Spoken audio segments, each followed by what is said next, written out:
pejabat bunyi alarm keras. Badai ganas siklon 93S meraung mengancam Indonesia.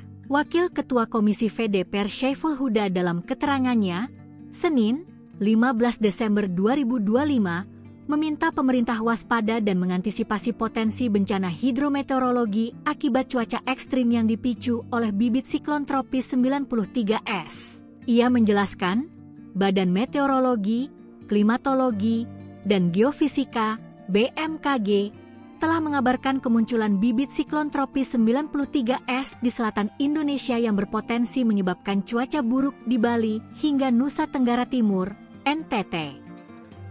Jangan denial atau menganggap remeh peringatan yang diberikan oleh BMKG, ujar Huda. Selain berpotensi menyebabkan gelombang tinggi, bibit siklon tropis 93S juga diperkirakan memicu hujan dengan intensitas sedang hingga lebat di wilayah Bali, Nusa Tenggara Barat, NTB, dan NTT. Politikus Partai Kebangkitan Bangsa, PKB, tersebut mengingatkan bahwa situasi cuaca ekstrim membuka peluang terjadinya banjir bandang dan tanah longsor secara tiba-tiba, khususnya di wilayah rawan bencana. Meski diperkirakan bergerak menjauhi wilayah Indonesia, BMKG tetap mengingatkan adanya potensi hujan dengan intensitas sedang hingga lebat di sejumlah wilayah dalam beberapa hari ke depan.